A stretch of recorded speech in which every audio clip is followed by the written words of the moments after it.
Hey to Chiro Hustle. Sit back and learn from the greatest influencers in the profession. This week's episode is brought to you by Imaging Services, ChiroThin, Chiro Moguls, Mahalo Wellness, McCaffrey's Clinical Mentoring, Local Gold, Chiro Health USA, The Goodman Factor, Chiropractic Rocks, Winner's Edge, Accident Records, Chiro Tax Pro, Full Script, your online dispensary, Angela Pearson, author of I'm Not Contagious, and Digital Hustle. Let's hustle. Hey guys, welcome to episode 158 of the Chiro Hustle podcast. I am your co-host, Luke Millette. Here's your host, Jim Chester.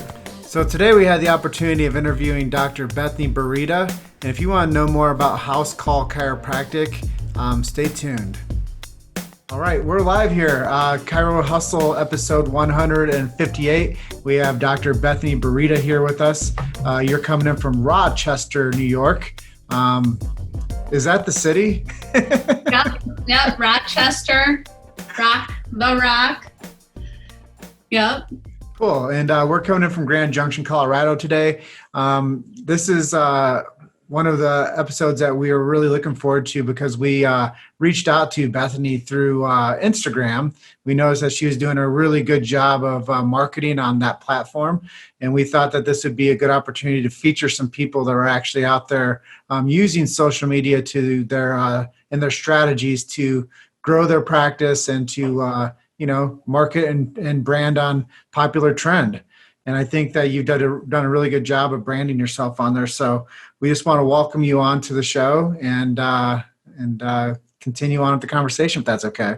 Yeah, thank you so much for finding me and having me. Like I mentioned, this is way out of my comfort zone and my wheelhouse. So I appreciate the opportunity to, grow and keep moving and to talk to you today. Awesome. So let's just jump right in. Your chiropractic story. You went to school down in Florida, right? Yes. So did your chiropractic story start in Florida or was it before that? I've always had a bit of like chiropractor in me going all the way back to childhood. So I grew up with two sisters in my household, and I would literally like hunt them down and take their hands and their feet and adjust and crack and cavitate, their fingers and toes. And it just gave me so much pleasure, to move bones and joints. We would stand on each other's backs and just stuff that I would never even imagine doing now because it's so dangerous now that I'm a trained professional. But even into high school and college, I, not one person I would meet, I wouldn't adjust their first metacarpal phalangeal joint. Like I'm sure all my friends that are listening to me that knew me, growing up here today, that they would, oh yeah, she cracked my thumb, at some point. It was just, it's always innately been in me. Fast forward to, it wasn't until my sophomore year of college that I even knew what chiropractic was. I always joke that a free slice of za, you could get me to do anything for pizza. It's kind of how I stumbled into chiropractic was that, I went to Michigan State for undergrad. When I got there, I was a pre-med, accepted as pre-med, and then had changed my major to kinesiology just so that I could, I didn't know what I wanted to be yet. So that gave me the freedom to change majors multiple times and go and visit and shadow whoever and learn what I didn't want to do, what I might be good at. So I was a kinesiology degree at the time, and there was a meeting and there was free pizza there. And I was like, well, what is this all about? There's food, I'm going to go. And it was about chiropractic. And so I'll never forget, I ditched my friends and it's like, I got to go to this meeting. I want to hear what this is all about. And I get to the meeting, and it's a small lecture. And the doctor, she was Dr. Linda Rassel. And so I was in East Lansing at the time. She was like the next town or two over. It would have been either like Mason, Hazlitt, Okemos was where she practiced. But she came and she had this lecture. And you know, for this podcast, I was thinking, like, what did she say? I couldn't remember what it was that she actually said when we were at this lecture. But I remember how I felt after. And I just remember thinking, like, where has this been my whole life? Like, what chiropractic, like the nervous system, we had learned about a lot in school. I'm like, this is the lifestyle that I've been living. You know, I had always been interested and fascinated by human anatomy, biology, movement, an athlete growing up. So all these things, I'm like thinking, you know, I'm listening to her thinking back, like, I think of all those games I would have won in soccer that I had been adjusted and I didn't even know about this. So I left that meeting and I was like, I got to learn more. And so I scheduled an appointment with Dr. Rassel. I was in there within a couple days. And this is another thing I'll never forget was, you know, she did her whole thing was consult, history, exam, adjustment, report of findings. Everything was that first day that I really like met her in her office. So, you know, it can be really overwhelming to just like, it's like drinking water out of a fire hydrant, like trying to get all this information about chiropractic. And I remember sitting across from her, and I had filled out the intake and she said, so I remember you from the lecture, but what brings you in today? Like, what's going on? And I was like, nothing. I'm fine. I'm healthy. Like, I'm all good. And she's like, well, you know, here you marked that you have asthma and that you have dysmenorrhea. And like, she's like, you know, do you think it's normal for people to just not be able to breathe all of a sudden, or to spend a week of the month, like doubled over in pain on a hot pad, you know, because, and I like, that's when the wheels started turning, like, you're right. This may be common, but it's not normal to go through these things. And so she's educating me, and then she had like the big high-low table, right? The one that you get the like free ride on. And so I rode down, she adjusted me for my first time. And then I rode back up and there was like a small mirror on the wall. And I remember looking into it and my pupils were like, you couldn't even see the irises. Like I remember thinking like, wow, the power is on. Like I am turned on. I felt so focused.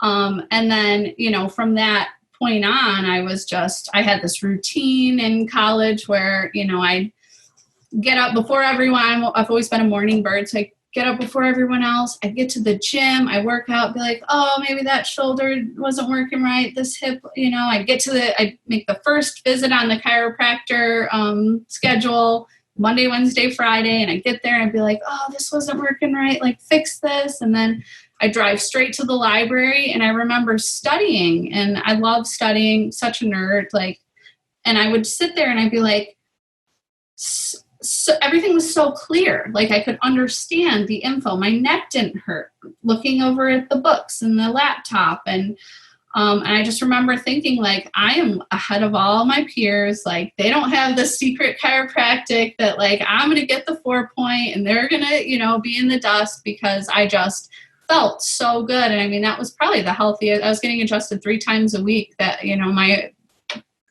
last 3 years of college, when, you know, my insurance covered and all that. And it was a game changer, you know, and I constantly was trying to like sabotage myself and be like, maybe you should go into dentistry, or maybe you should, you know, I've had so many people be like, you should be a pediatrician. You're so good with kids. And I would start to go down that route. And then always chiropractic would just bring me back, thinking of, you know, working with primarily healthy people versus like sickness and death and illness. Like chiropractic, I mean, we help people live optimally. So it was just like, you know, and here I am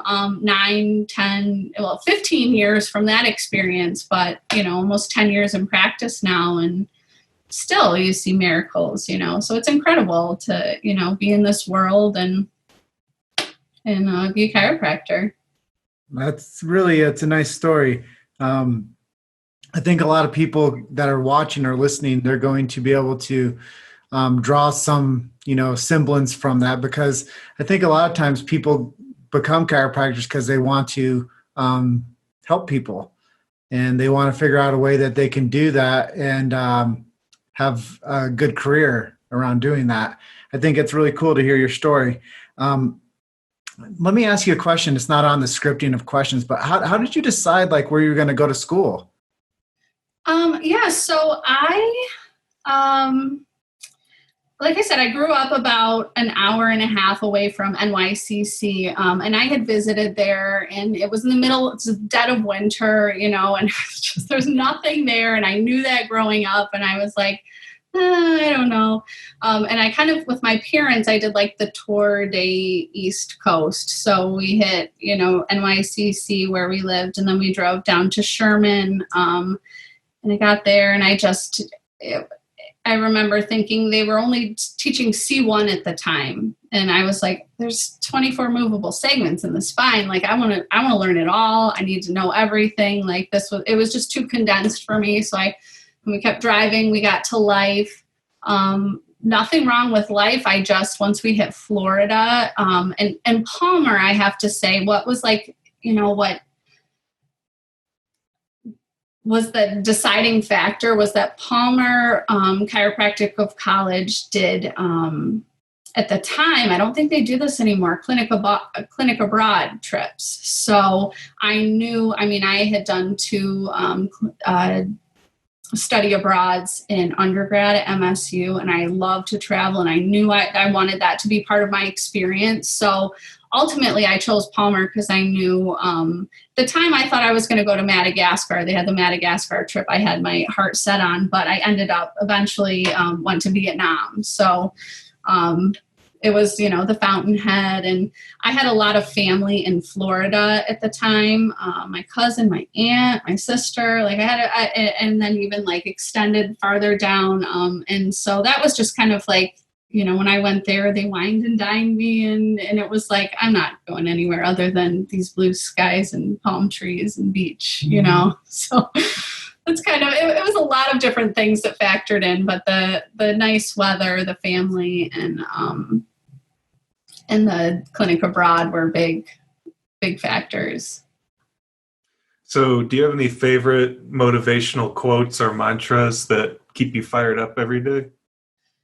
Yeah. So, I guess kind of touching on some of that travel that I did, and one, I have one small and then one bigger picture kind of mantra quote, but my smaller one is a quote by, Dolly Parton. And she said, if you find someone without a smile, give them yours.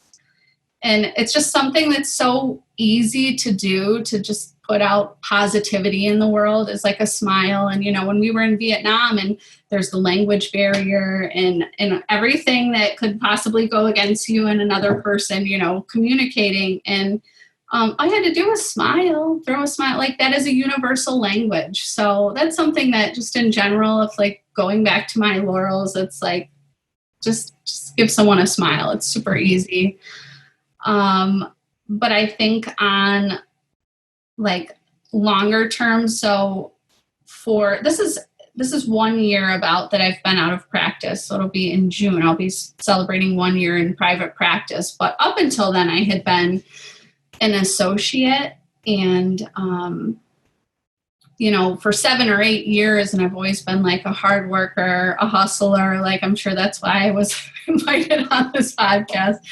But, the one complaint I always got was you take too long with patients and you spend too much time. And I just always just got this gut reaction that wasn't it just didn't feel good to have, I'm trying my best, but what, why can't I be fast like the other doctors? And so I always take it back. And at the time too, when I was practicing, did this, and just to, this Mother Teresa quote, and I have it right here because I didn't want to butcher Mother Teresa, but she said, never worry about numbers.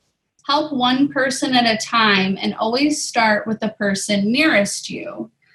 And, whenever I start to get overwhelmed or like I can't do all the things or I'm not good enough or all these like self-defeating, talks, like I go back to that and I think just help that one person in front of you. And now that I'm the owner of my own practice, I see myself applying this in different facets of my life and career. I can spend all the time I need now. I can provide a concierge type service and then still charge a premium.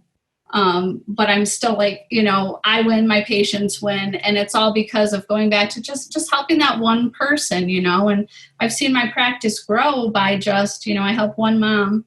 And then she told another mom, like, oh, my chiropractor comes to my house. And then, and then it's just, you start to gain momentum because you're helping people and coming from a good place, So that would be one like quote, mantra, something that I always try to live up to, I guess. That's beautiful. I love both. Let's talk a little bit about that uniqueness in your practice style. Yeah. What have you found as being like the parts you like about being a traveling chiropractor and the parts that you might not enjoy, and what maybe we can do to improve upon it?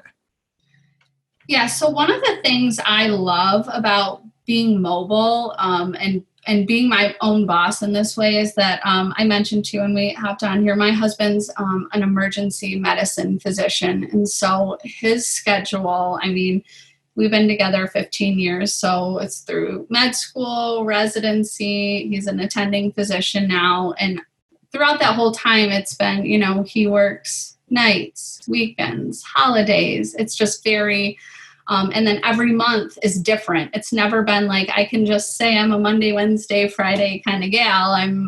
It's dependent on, is he here from 3 to midnight at one day? And, so I based my, I was the breadwinner for maybe 6 years of our relationship when I was just working and he was training. And then we had kids and it just got so complicated. And I hated being the last mom at daycare to pick up, the first one there to drop them off, the last one to pick them up. And, and I breastfed both kids. So that was a whole nother, it was just so difficult.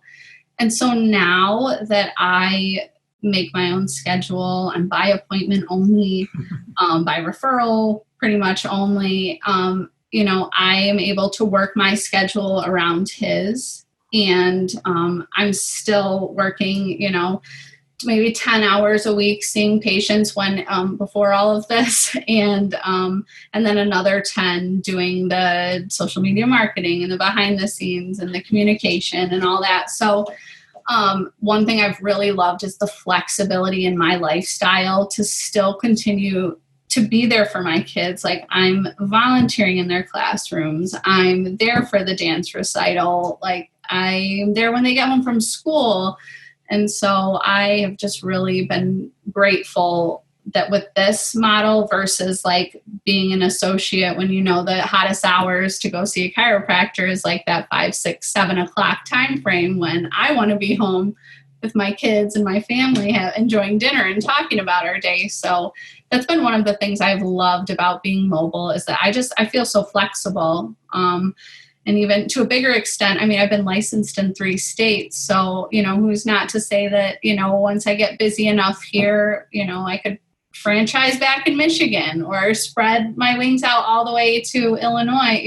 There's a Rochester, Michigan. I could easily have a Rochester House Call Chiropractic there as well. So that flexibility has been really unique and cool too for me. As far as what I don't, like you said, don't like about it, or maybe are there any rubs about it that you don't appreciate?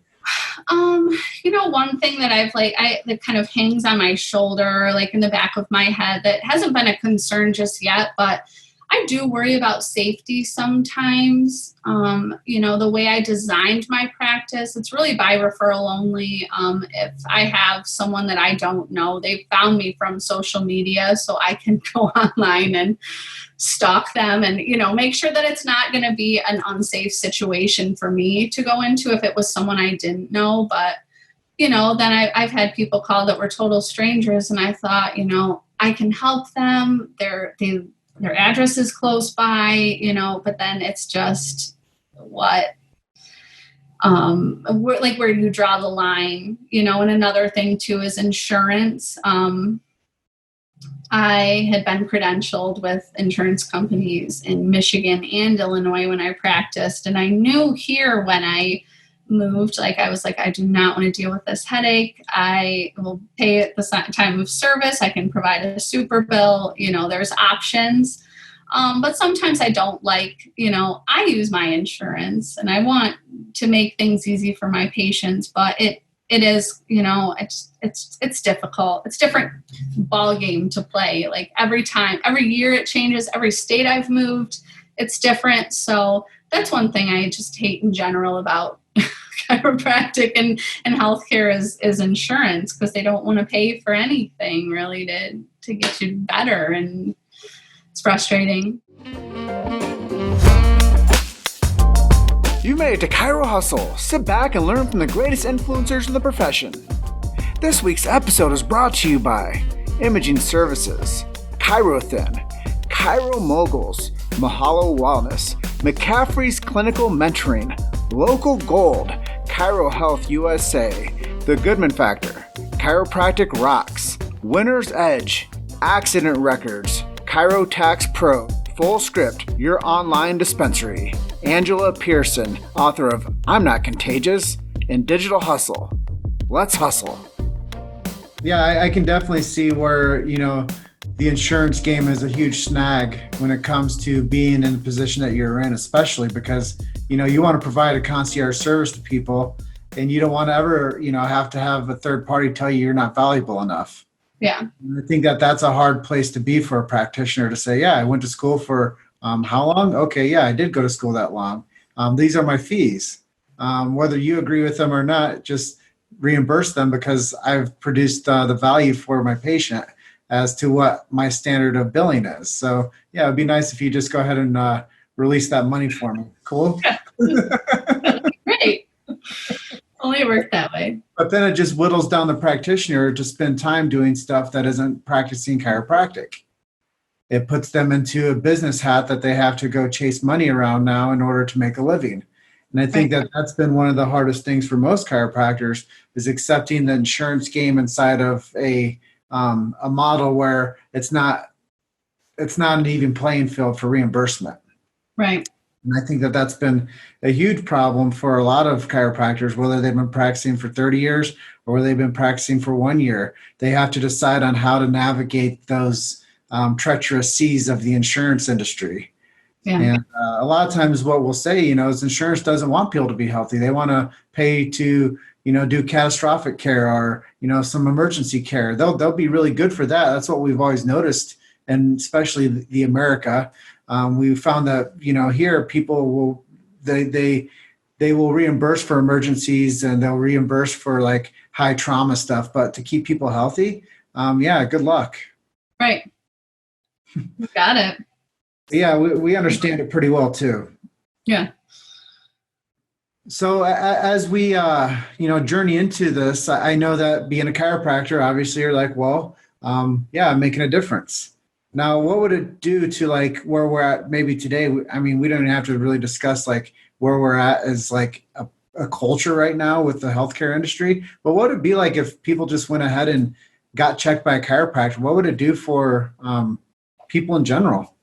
Yeah, that is why I'm so passionate about pediatric chiropractic care, perinatal, pregnancy, postpartum, but especially preconception care, right? So there's just so many things in life with our health that I feel like could have been prevented if someone would have met a chiropractor when they were like trying to conceive and seeing the big picture about what holistic healthcare is about and taking care of more than just like, oh, well, I have back pain. No, it's what are you putting in your mind, in your body, your nutrition, the water you're drinking, the people you're surrounding yourself with. There's so much more that if we started at preconception, we would have the healthiest generation to come through. I was just on a call with my friend from college, one of my old roommates, and,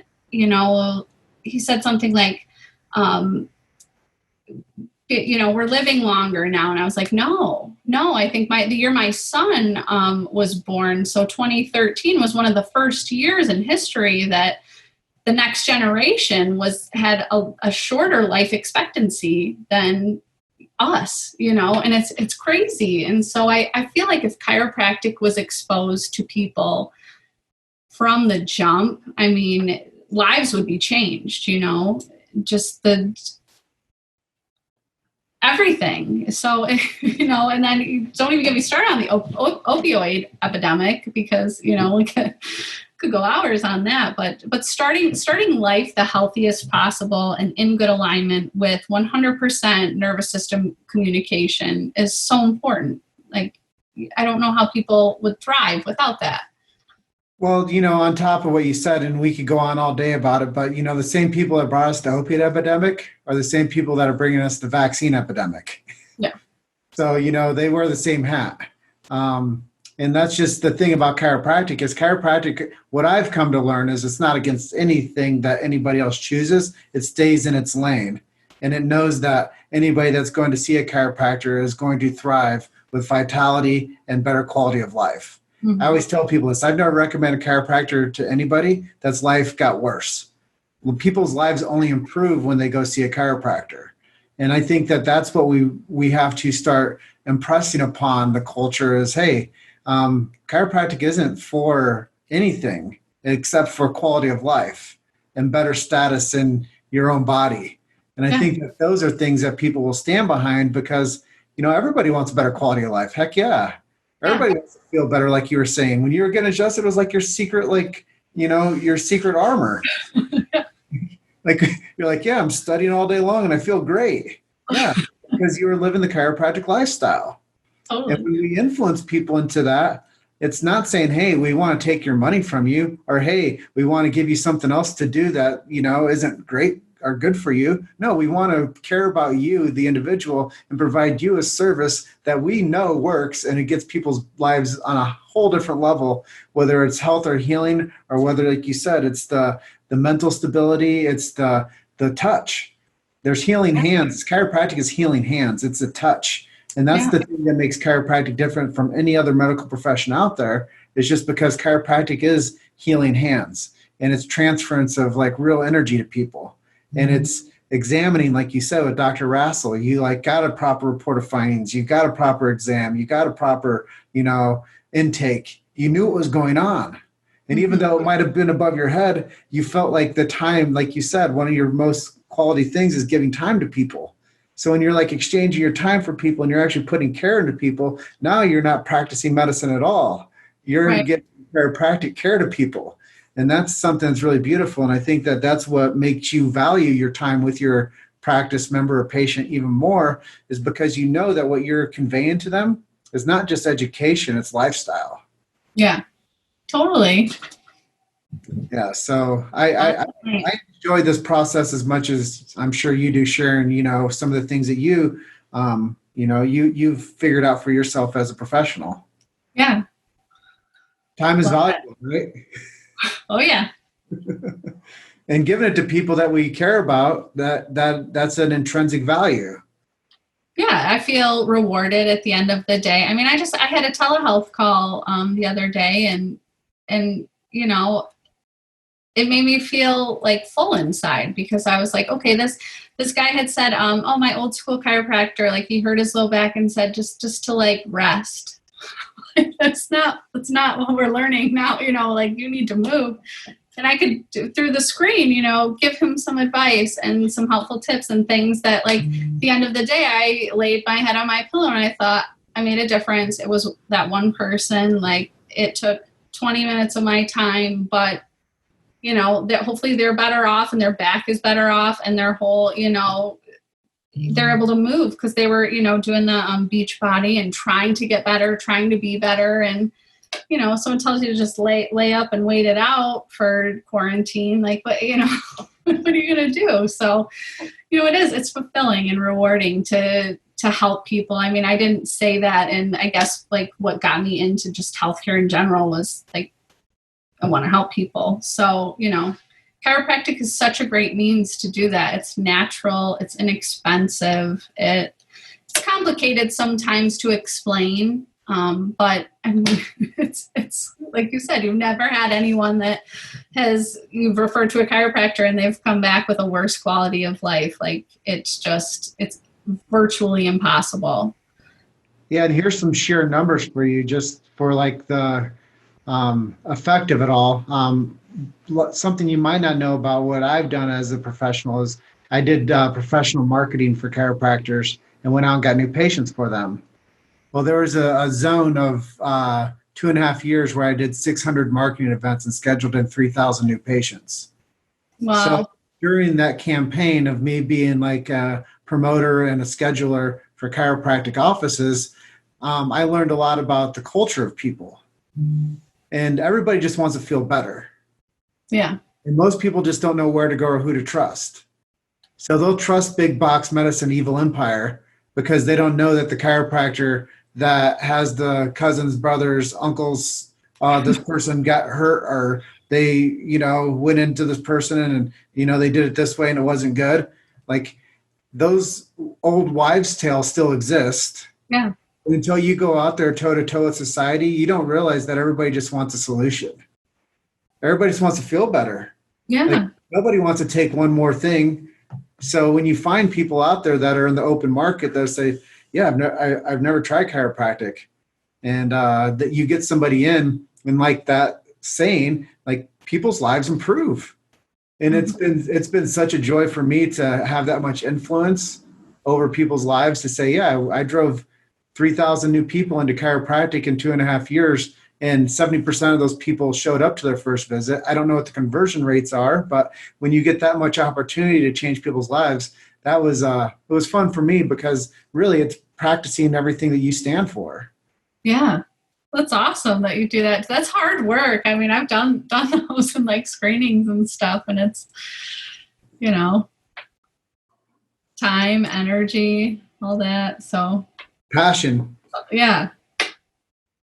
So, with everything going on in the world and the profession, where do you see chiropractic finding itself in the next 20 years? So this was an interesting question, because I, extrapolated it. And here I wrote down the numbers. So in 20 years, it'll be 2040.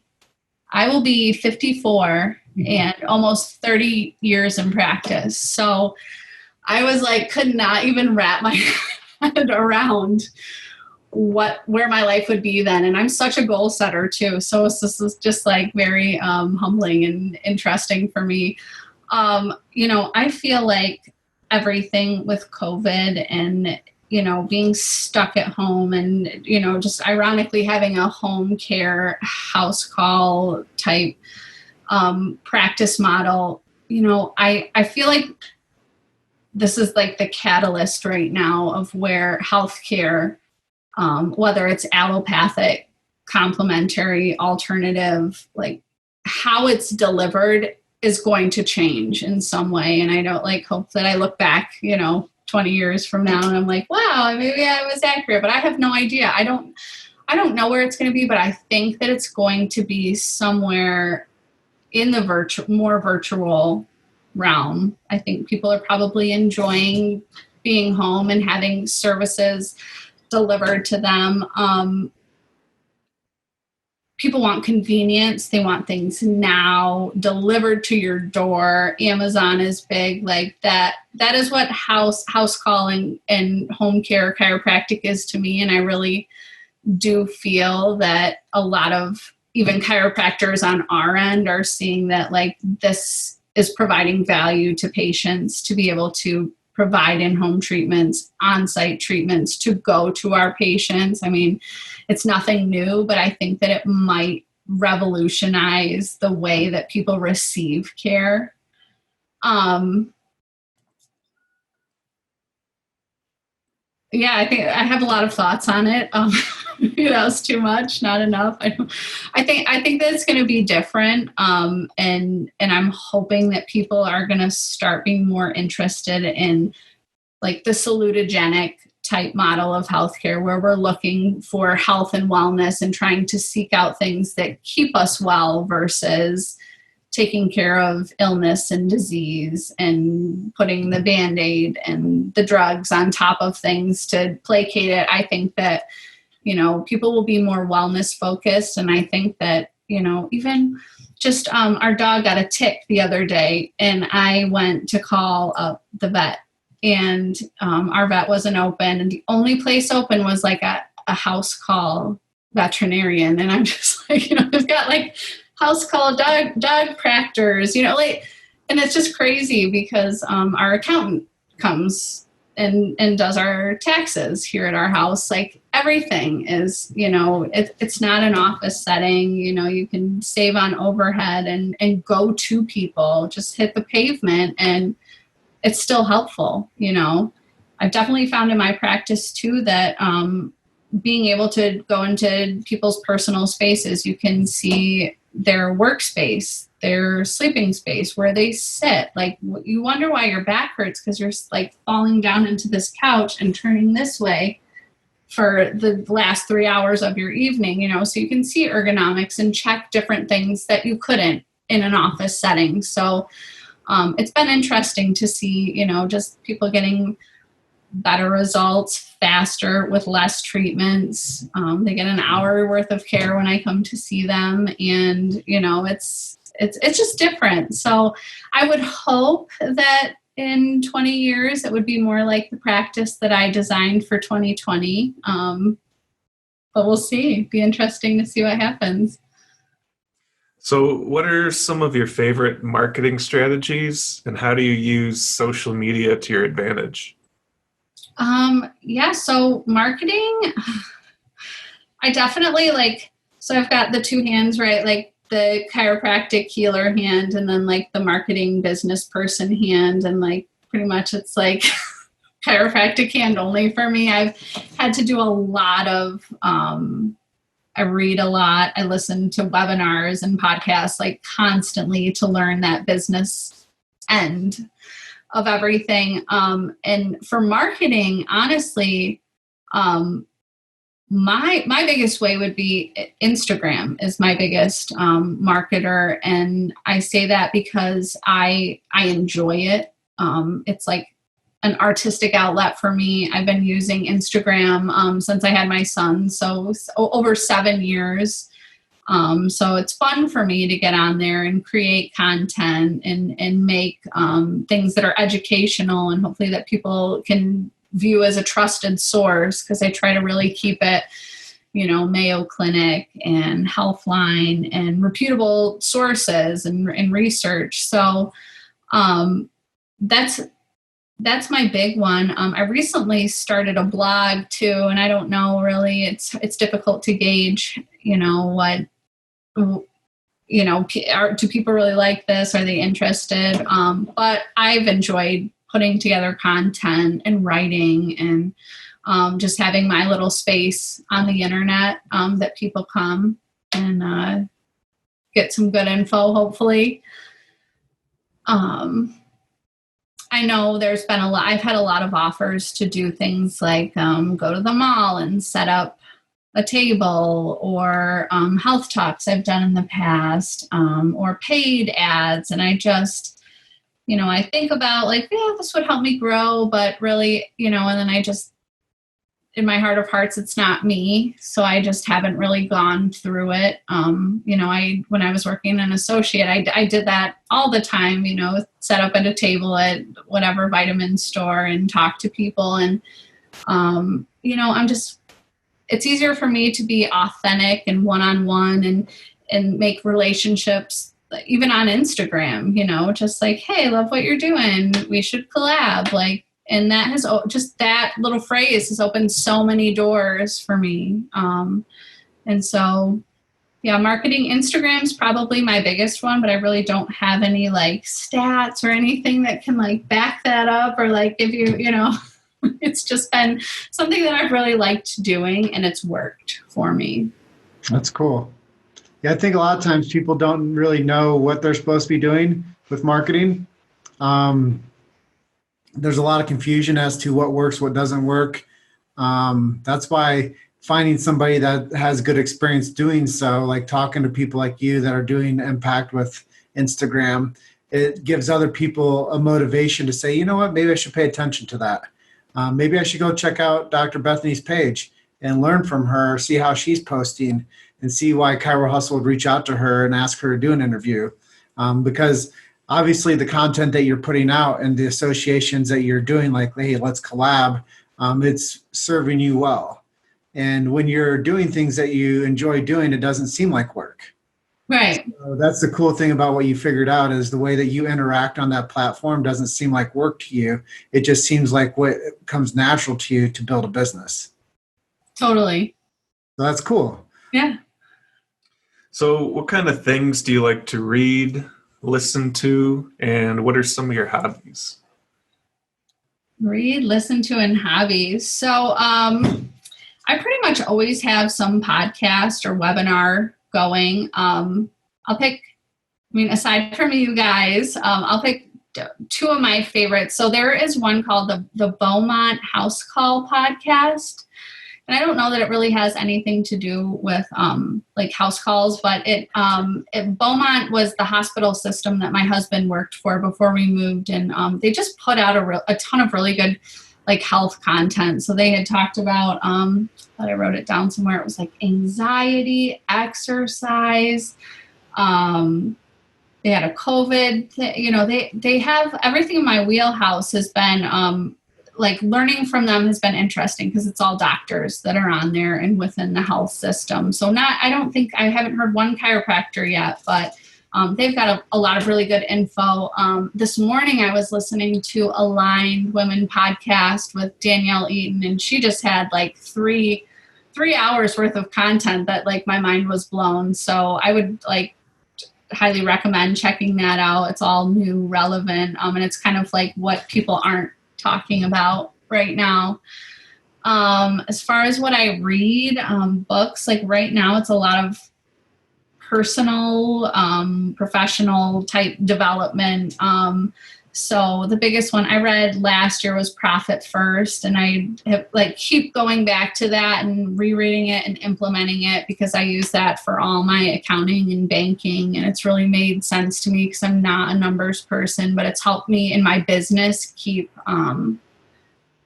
things in check. So Profit First by Mike Michalowicz. We were on vacation. I was reading Good to Great, and that's it's more for like big companies and businesses. So I think down the road I'll get a little more from that. Then I've got 12-Week Year. That's my next one that's sitting up by my bathtub. But I haven't cracked into it yet. So all stuff that's like just, nothing leisurely. I haven't read anything like that in years. It's always been like on to the next one, let's learn, move, groove, grow. And then, right now I have my, on my website, I have an Amazon page that I put together. So I've been kind of like putting my on deck and like in queue books on there. So if you go on my website, there's chiropractic books, kids books, and then some of like a couple of these that I mentioned, and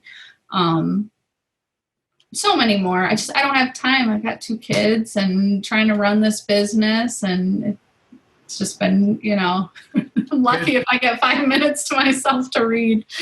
Kids, husband, business are your hobbies. Yeah. I exercise. I like craft brews. I like to hike and travel, and I just don't have time. Used to play soccer a ton, like year round. Then I had kids, and I really haven't played since. So what are some websites or Instagram handles where people can find out more about you? Yeah, so I definitely like I've mentioned, I'm really trying to grow my Instagram, and I have just someone the other day from Florida was like, not even a prospective patient, but just someone that was like, I love watching your content, and I want to have kids. And so even just following on Instagram hopefully would be helpful to someone. But my Instagram handle is at Dr. Bethany Buryta DC. So Dr. Bethany Buryta DC. And then same thing on Facebook. You can find me Bethany Buryta DC or Rochester House Call Chiropractic. And then my website is rockhousecallchiro.com. Is there anything you wanted to talk about that we didn't ask you? I knew you were going to ask this, and I don't think there's anything else. I just I love to connect and network. So hopefully whoever listens to this, like, come find me, reach out. I love engaging. We'll talk on a phone, the Zoom, whatever. So yeah, find me on Instagram or Facebook. And again, thank you guys so much for, this was really fun. I was very nervous to begin all this, but I feel great now. I think that this hopefully will be beneficial for people, and hopefully you guys had a good time too. And I really appreciate the opportunity. Yeah, we had fun. This was a good episode, and we appreciate you coming on our show today. Thanks. Well, Dr. Bethany, thank you for being our guest today, and we'll talk to you soon, okay? All right. Take care. Thank you. Enjoy the rest of your day. You too. Thanks for listening to Chiro Hustle. Don't forget to subscribe and check back next week to continue hustling.